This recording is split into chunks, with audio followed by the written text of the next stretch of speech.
Lions who are made to roam on the African savanna, they are caged and they eat food that has been prepared by people. So they are pacing around. They live in this environment that has been crafted for them that's supposed to look like the environment that they lived in, but they aren't really living like real lions. They're living like lions that are in a cage, and so they don't know how to operate in this world. And so Alan Noble, the one who wrote this book, he says that we are similar as people. So we live in a world that was built for humans that don't exist. These fake humans are humans who belong fundamentally to themselves. These humans are free to choose whatever they want. Everything is an option, and they belong fundamentally to themselves. Noble says this is not the way that we were made to be. And so these humans, I would call them humans that are living in kind of an inhuman existence, as Alan Noble says in his title. These humans, they make meaning, they make identity, they make morals, they make all sorts of things for themselves without connection to something greater. And so it comes from within. Meaning comes from within instead of being imposed from outside the person. So Alan Noble sums this up with the fundamental assumption of our world. He says that the fundamental assumption, the thing that we believe deep down in society, is that you are your own and you belong to yourself. But this assumption, and this is what we're going to get into today, this assumption that we belong to ourselves comes with massive responsibilities. So Noble writes at the end of chapter 1 of this book, he says, what these implications have in common is that they come with a responsibility. The responsibility to justify our existence, to create our identity, to discover meaning, to choose values, and to belong. We might collectively refer to these as the responsibilities of self-belonging. If you're reading this book, and this book is available for you if you'd like to read it alongside us for purchase, you'll hear this phrase throughout this book that's called the responsibilities of self-belonging. So it's these responsibilities that we bear to justify our existence, create our identity, discover meaning, choose values, and belong. So today, we're going to look at the way society helps us live with these responsibilities of self-belonging. So how is society shaped to try to help us live these things out, to justify our existence, all these things that I just mentioned? So basically, the first half of this session is going to be, what does that cage look like? So if we're all lions in a cage, what does the cage look like? How does the cage, how does it function? How is it supposed to foster the life that we're supposed to live? And then in the second half, we're going to look at how society fails to actually help us live that out. So how is the cage built? And then why is it really a cage? That sort of thing. Might sound a little bit like a conspiracy theory that I'm describing, we're all in some kind of cage, but that's the metaphor that Noble uses in this book. So we're going to be covering 2 chapters. I'm going to move through it pretty quickly, and so I'm just going to touch on things. I'm not going to go into all the stories that Noble goes into. He's a great writer, so he's not a sociologist or a philosopher. He is an English professor, and so he's going to be pulling on a lot of different literary references. And so I would highly advise you to read this book because I think he's a really good writer. So we're going to look at chapter 2, which is how society helps you be your own. And then we're going to look at chapter 3, which is how society fails to have you be your own. Okay, so chapter 2. In the beginning of chapter 2, Alan Noble writes, to live authentically means to justify your own existence, to express your identity, to interpret meaning for yourself, to judge according to your own moral compass, and to belong where and only where you choose. So this is what Father Andrew talked about last week. Everything comes from within the individual. Everything, we could say, is subjective. So there isn't objective that is then translated into the subjective. It's subjective that is just kind of trying to grasp for meaning just within itself. So everything comes from within the individual. So this is basically the cage that Alan Noble is talking about. And the cage is reinforced by habits. So we're going to explore each of these things that he just said and see how this cage of authentic self-belonging is constructed and reinforced. So, to review, justify your own existence, express your identity, interpret meaning for yourself, judge according to your own moral compass, and belong where and only where you choose. So how does society provide justifications? So the central question that we have here is, how do I know that my life matters? How do I know that my life has some sort of purpose? Noble says that we look for models of people in this world that we think are fulfilled. So we look around to different people that are around us, or in stories, or in anything, Instagram, social media, all these things. We look at people that we think are living a fulfilled life, and then they serve as models for us. They don't serve as standards, because that would be to have too much of an obligation that they put on us. They're merely models for how this works. And if the model doesn't fit, then we switch to a new one. So the fundamental way that we get this is through stories. And I want to share a little bit about my own life. So stories are powerful, and we look for stories of people who appear fulfilled and then live lives kind of modeled after that. So I grew up in Western New York State. I grew up in a tiny, tiny town. 1,000 people in my town. I had to drive 30 minutes to get to Walmart.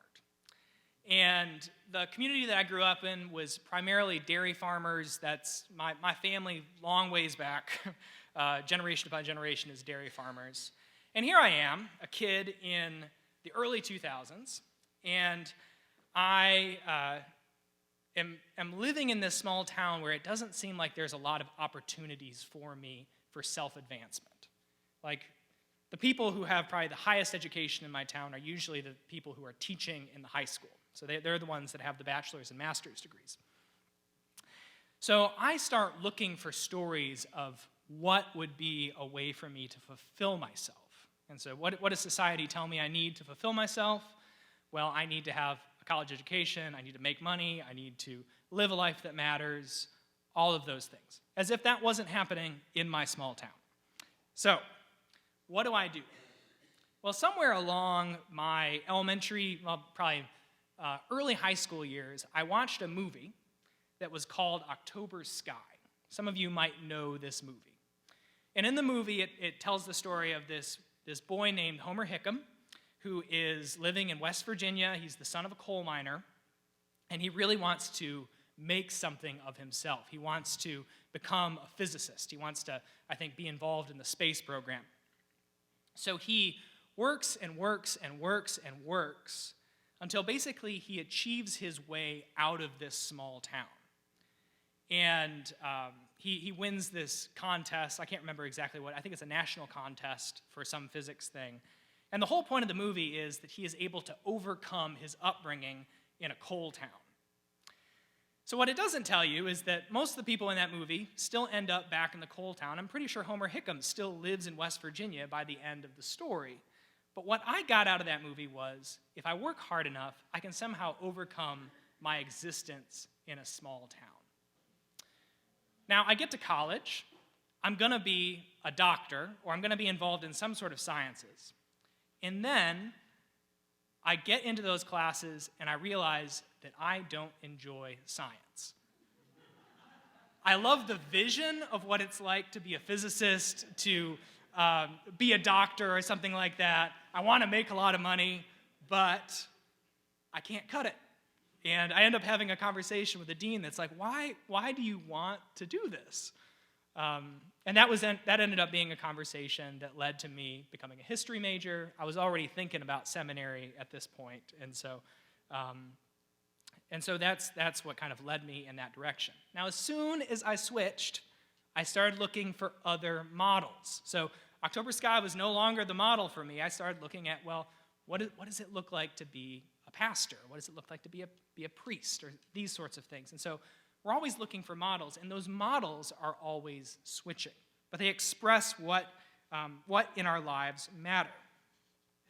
So that is providing justifications. We need to justify our lives in some way. And so we search for stories, We search for people on Instagram that are living the life that we want. We look for books or movies or just people in our community that we want to model our lives after. But as soon as our lives don't exactly match up with that model, we're free to go to another model. And so we're always switching. We're always looking for more and more stories. Okay, so that's justify your existence. The second thing is how society provides identities. So the central question is, how do I know who I am? How do I know who I am as a person? Since we are responsible to create who we are, we're given incredible amounts of choice. Society gives us a million ways to express who we are. So we often think about this primarily, I think we often think about this today in terms of the transgender debate, but I think oftentimes that's a way of kind of like throwing out all of the, we kind of go to an extreme, and we don't think about the ways within our own lives that we are given a million choices to express who we are. And I want to consider what it looks like in our own life. So how do I express who I am? Who do I express that identity that I have? Well, I express it through the career that I choose. And these are all choices. So it's not so much things that are given to us as much as they are choices that we have to make. So I express it through the career that I choose, the clothes that I wear, the way my hair is cut, the subculture I choose to belong to, the house that I live in, the TV shows that I like, the TV shows that I don't like, the music that I like. All of these different things are ways of expressing who I am. Now, all of these things become ways that I clothe myself. So ways that I clothe myself to kind of understand who I am. So we need constantly evolving ways to express who we are. And in a large way, the internet enforces this. So if y'all remember back in the day when Facebook was really popular amongst the youngest generation, it's not so much, Instagram tends to be the thing for folks that are younger. But it was a really big thing to go on Facebook and tell Facebook all the things that you liked. So you liked The Office, or you liked the Anglican Church in North America, or you liked all of these different sorts of things. And that's how you expressed who you were. That's how you told the world, this is who I am. Now, who I am wasn't like this kind of fundamental thing where I am a human being, I am made in the image of God, these sorts of things. It was, I am this collection of facts that I choose about myself. So, we have all of these different ways to express, but then we also need ways to set our identity apart from other people. So we have all of these collections of things that we clothe ourselves in, but they have to be enough. There has to be enough things that we somehow are different from others. Like we have to be similar to others, but also different at the same time. So it's constantly evolving. There are constant identity markers that we are taking on. So that's identity. Next is how society provides meaning. How can I know that my life has meaning? So we start out with that question of I'm trying to remember what the first one was. So how do I justify my life? Then how do I know who I am? And then how do I know that my life has some sort of meaning? And there's something deep down within all of us that longs for our lives to be part of something bigger than just our individual existence. But when everyone is figuring out what matters for them and expressing their own identities and trying to justify their own existence, it's hard for us to discover meaning for ourselves. So we end up asking people to recommend meanings to us in the same way that we want models. We want people to recommend meanings to us that we can opt into or opt out of, and we can make that choice. So this happens with churches. And I specifically chose Christians because I want you to see that this is a phenomenon that just isn't just outside of the church. This is something that fundamentally is a human thing right now. So ways that we ask people to recommend meanings that we can opt into or opt out of. So a church is a community. It's a community of faith that has a particular set of beliefs and practices, and people attend and are part of a community that is supposed to have some sort of kind of deep meaning in their lives. And in the United States, we generally think that we should go to a church that generally aligns with the way that we already look at the world. So, if the church doesn't align with the way that we look at the world, then we can opt to not be a part of that community. So if you want a church that helps you express your adherence to a political mindset, a particular political mindset, you go to a particular church. So if you tend to have a progressive mindset, you might pick a church that has a progressive mindset. If you tend to be more conservative in your political leanings, you might go to a church where the people are conservative around you. You might want to go to a church that has a particular worship style that you prefer. And so you go to a particular church. And so if you want low church, some worship leader up on a stage, you go to that. If you want high church, smells and bells, then you go to another church. So we can opt into these communities. And it's a powerful moment to opt into this community. But the way that it's set up, if someone in the church says something that you disagree with or makes a choice that you disagree with, and I'm saying this like if they make a choice that isn't heretical, because I would say if your church is on the way to heresy, that's a good reason to opt out of a community. But if something is done that is not to your liking, you are free to opt out.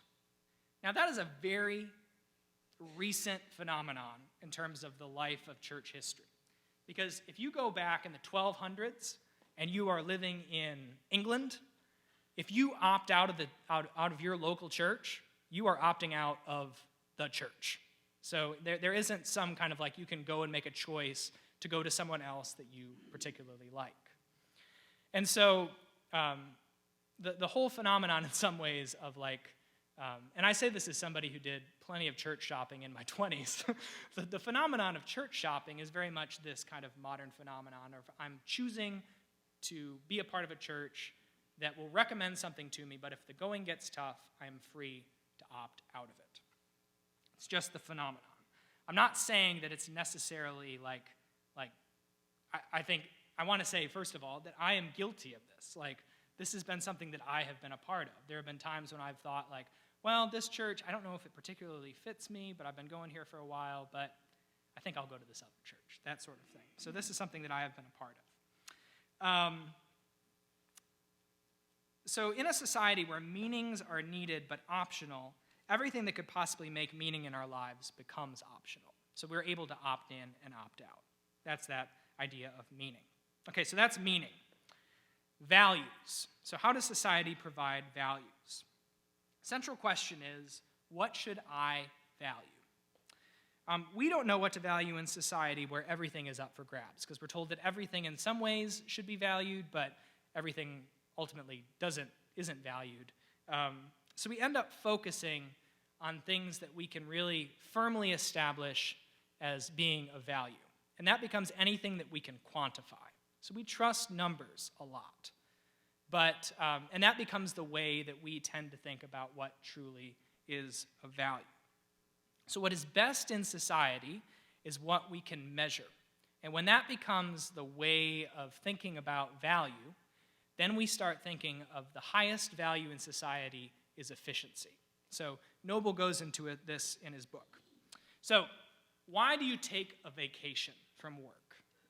Why do you think you do this? Alan Noble, and I think he's right about this, is within the United States, employers give vacations not because they think that rest is a fundamental part of what it means to be human, that is a human thing that we all need. Ultimately, people, and this is going to sound bad, but employers give vacations because it has been proved by data that vacations make better workers.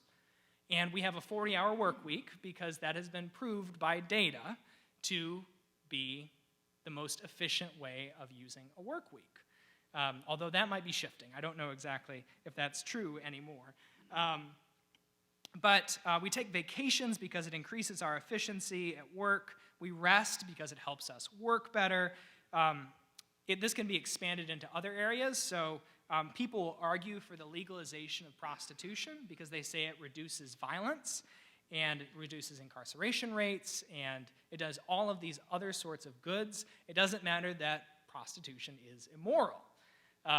What matters is that the data drives this thinking. So data becomes what makes values in society. Another thing about the things in the way that society gives us values is that because we're all kind of figuring out what our identity looks like, we end up, in order to get anything done, and this has been true especially of recent years, we tend to group up with people whose identity is similar to us. And so, there is no shared common good, so I group up with those who share my vision for the common good most, and it tends to be the people whose identity I'm most like. So this ends up being why we have political parties that, or political groups that are focused specifically towards white men, like this is where that happens, when people are grouped up into particular sexual orientation groups or just different groups that are based on identity, that becomes how we try to get things done. And so you appeal to different identities in order to have something. And so this happens with progressives, it happens with conservatives, it happens with so many things. So many things are run off of this kind of identity politic way of doing things. So that is value. Now lastly, how does society let us belong? Central question here is, where and to whom do I belong? When we move to a new place, if any of you have ever had the experience of moving to a new place, it is almost always a rattling experience because it brings up this central question of, where do I belong? To whom do I belong? And there is a loss of belonging anytime we move away from a community that we have lived in for an extended period of time. But today, society tells us that we can belong anywhere and to anyone. So you can go to the same Target in Portland, Maine, that you can go to in Montgomery, Alabama. You can get the same food, although we would all say that the food is better where it's regionally from. But if you go up to Buffalo, New York, that has no barbecue tradition at all, you can get decent barbecue in Buffalo, New York. Now, I know everybody in the South is going to say that that's not true, but you can get really good barbecue, which is traditionally a Southern food, in Buffalo. And you can go to Buffalo Wild Wings, and you can get chicken wings that are decent chicken wings, and those started out in Buffalo. So like regional foods are in some ways no longer regional. You don't have to actually travel to the region to get the food that is from that region. It's all brought to you. And so food is another thing. Social media and the internet also allow you to stay connected to people who live in other places. And so you can choose to have your fundamental community be people who live in other areas. That's a recent phenomenon. And so it gives you the sense that you have belonging, and you shouldn't in some ways grieve that loss of belonging because you're still connected to them. But there still is ways that you know that it's not the full experience of being with those people. But society will tell you that you're allowed to belong to anybody, and that belonging is not defined by your physical location. You're also free to not have people belong to you. That's another thing. So obligation to remain with one's spouse or care for one's parent is no longer as strong as it once was. In fact, parents often feel guilty about their children caring for them. That's been one of the things that we've seen. And so belonging is fluid.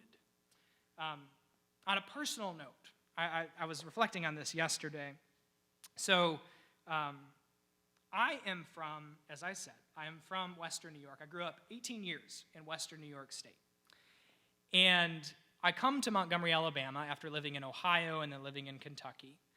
And when I got here, I realized that nobody was going to pick up my phone call if I had a Buffalo area code. They'd all think I was a telemarketer. So I changed my phone number to a 334 area code. I still have that phone number. It's a way better phone number. It's the last four digits are 1234, so I feel like I won.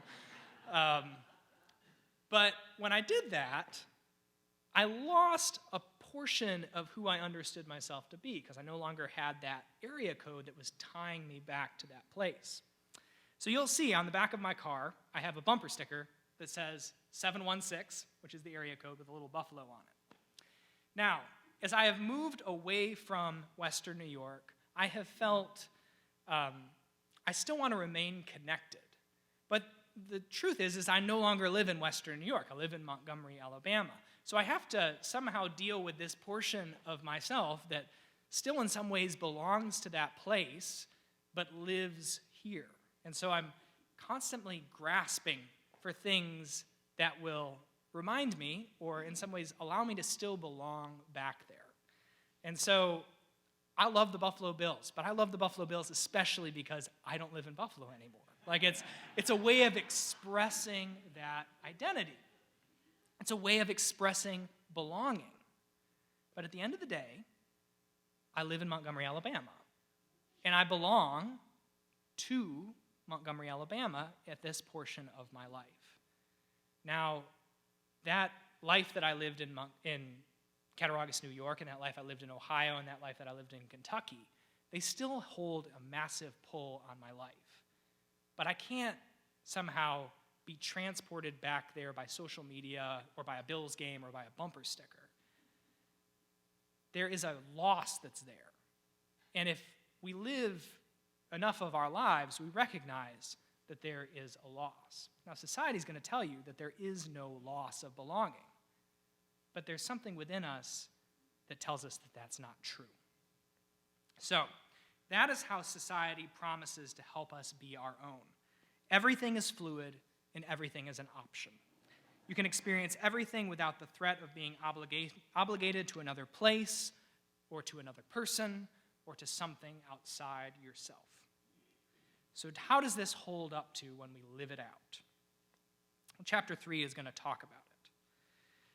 So on page 69 of this book, Noble says that there is a promise society makes, that you will become a fully realized human if you accept that you are your own and belong completely to yourself. You work every day to discover and express yourself, and you use all the techniques and methods perfected by society to improve your life and conquer your obstacles. So those are the things.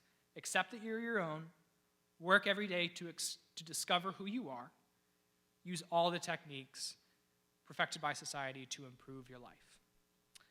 There's major problems with this. So there's a major problem here. First, you have no discernible end that society is progressing towards. So there is nothing, there's the promise of progress, but there's no actual vision of what progress looks like. So we're constantly improving, constantly expressing, constantly struggling, but we aren't really going anywhere. We're going in all sorts of different directions. So Noble makes a reference to Albert Camus, who was this French existentialist author. He wrote The Stranger, one of his emphases was kind of this absurd nature of life. And he talks about the myth of Sisyphus. And that's the myth of that guy who's condemned to roll the rock up the hill in Hades, because I can't remember exactly what he's done, but he has to roll this boulder up this hill each day, and then at the end of the day, he finds himself back down at the base of the hill. So you'll notice on the cover of this book, this is Sisyphus. So it's a bunch of people rolling rocks up hills. So Camus said that the struggle towards the heights is enough to fill a man's heart. One must imagine Sisyphus is happy. So Camus' point, if I can venture to say what Camus is saying, which is a very complex thing in general, but what I think Camus is saying is that we have to imagine that Sisyphus is somehow fulfilled in recognizing his struggle to be absurd. Like his struggle, he knows he's going to end up at the base of that hill each day, but he is going to find satisfaction in the process of rolling that rock up that hill each day and then having it fall back down. That's the only fulfillment that he can find. So we, in some ways, are told by our society, do this and imagine yourselves to be happy. Find satisfaction in this life that you have been given. And what we don't recognize is that Sisyphus is in Hades. So it is a hellish existence to have that. So that's one problem, is that we have no end that we're actually struggling towards. The rock always just falls down to the base of the hill. There's another problem. As we try to live out these promises that we're given, we keep creating new problems. So problems keep coming up. So just to give a brief example, social media. Social media promised that we would be more connected, we would be less isolated. It gave us a way to express ourselves. It gave us a way to communicate with other people. But often it leaves us isolated and anxious and jealous of the lives of other people. So the promises that are made are not actually fulfilled in social media. It gives us a portion of it. Like, I'm not saying that social media is entirely bad, but the promises that it makes at the front are not promises that it can fulfill in the end. So we see these problems constantly coming up. Another problem that we see is that in a world where we're all expressing our own identities, there's incredible competition, and we need to improve ourselves to set ourselves apart from others.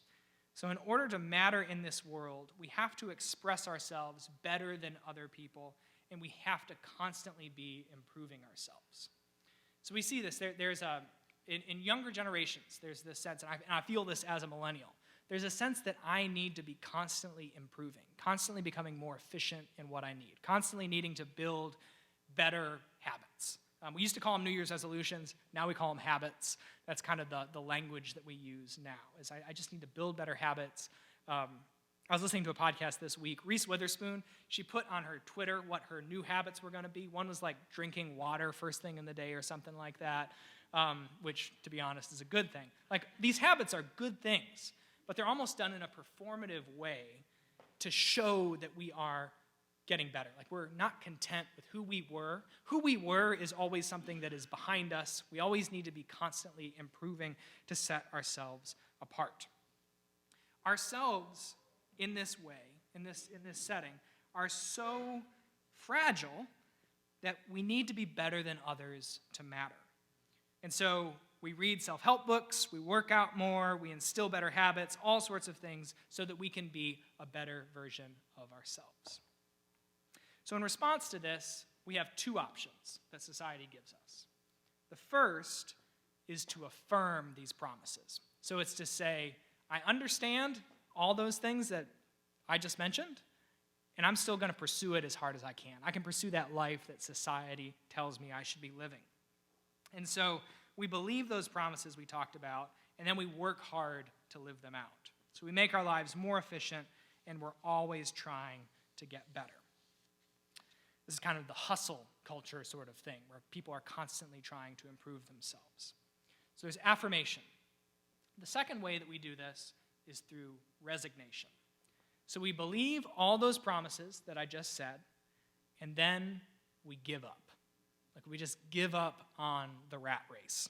So people get burned out, and then they watch Netflix, and they don't show up to class or work, but they don't do it because they're lazy. That's an important thing that Noble says. They don't do it because they're lazy. It's because they care so much, and they feel defeated about their belonging in this world. They're paralyzed in a world that tells you that everything is a choice. So the image that Alan Noble uses in this book towards the end of this chapter is an image from a book called The Bell Jar. So it's a novel by Sylvia Plath. And she wrote back in the 60s this novel about a young woman named Esther Greenwood who is looking at the life that is ahead of her. So she's living in the 60s. I can't remember exactly what she wants her occupation to be, but she's basically told, you have all of these options that are in front of you. And someone asks her what she would like to do with her life, and it paralyzes her. Like, she doesn't know exactly what she's supposed to be. Should she be a mom? Should she go into this career or this career or this career? It seems like everything is out in front of her.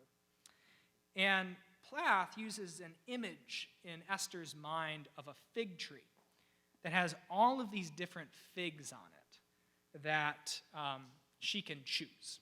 And those figs are different options for her life. But if she plucks one of those figs, then she loses all the rest of the figs. She can't pluck multiple figs. So she ends up paralyzed and starving in this image because she can't make the choice of which fig to pluck. So Noble uses this image to describe what life is like today. We are told that everything is a choice. You decide what you want to do with your life, who your friends are, who your family is, who you will marry, how you will marry them, how long you'll be married to them, how you'll express your gender, how you'll express your likes, your dislikes, where you'll live, what you believe about God, how you practice what you believe about God. All of these are figs. All of these are choices that we are told we can make. And these choices are tied to our personal significance. So they go down to the deepest core of who we are. In a world where I am responsible for everything, I am responsible for everything. And that is a terrifying thing. Because you have to decide your significance in life. And all of this is a choice that you have to make. And so it leaves us burnt out. It leaves us grasping for meaning. It leaves us feeling like we're pushing that rock up that hill only to have it fall down. And as much as we want to imagine ourselves as happy, so much of society is not happy. So in response to it, in response to this terror, we have to self-medicate in some way, which leads us to what we're going to talk about next week, which is how we all self-medicate. And so I think Adam McLeod's going to talk about that next week. And so with that blitzkrieg that I just went on of how society does this, what thoughts or questions do you have? Lynn? Mm-hmm. Yeah.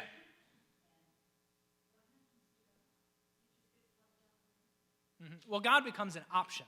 So even for Christians who live in this society, God becomes kind of one of the recommended things. It's not so much God is over you, it's that God is kind of now one of the multiple choice options that you can take.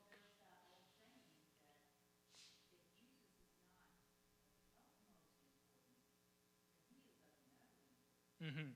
Yeah.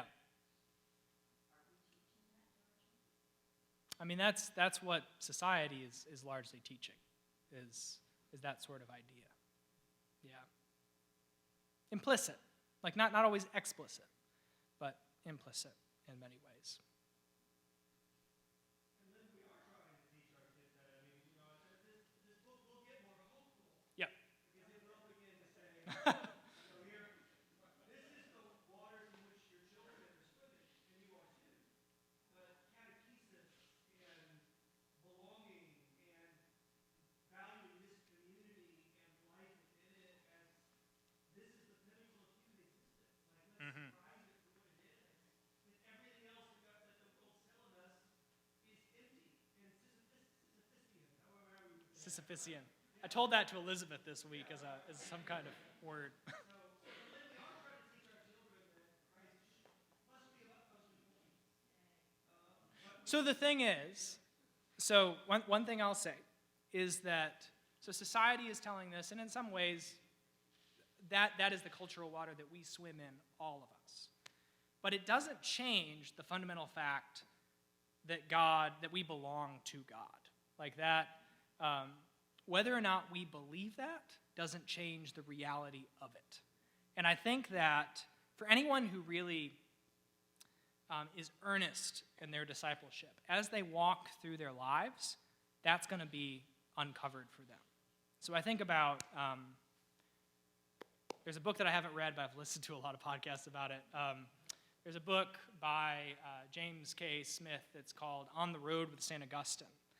And if you read the Confessions by St. Augustine, you'll find that Augustine lives his life in such a way that's very similar to the way that we live today. So he's searching for meaning. He's searching for a philosophical system. He's trying out all these different things in life. But he eventually reaches a point where he understands that God is over him and that he has to respond in some way. And I think for a lot of people, I think that's in some ways the path towards God in this society, is that people almost trip their ways into understanding that there is no other option but God. So, and then from there, from that way, then you can understand who you are. You can understand yourself. So, that's everything for today. Walt, do you have one final comment? Yeah, just this author covers all the mechanisms of society and social media and all this kind of stuff that where we can go to find meaning and value in our lives. But there's also the fact that society and social media can be very misleading. Mm-hmm. And so you got to be careful what you're watching and getting into. Yeah, because the portrait that we put on social media is different than who we are, like who we actually are on a day-to-day basis. It's just, we're going to try to put our best selves forward. That's a phrase that's even a part of this kind of cultural water that we swim in, is that we have a best self. And that's what we present to the world. Your true self is who God made you to be.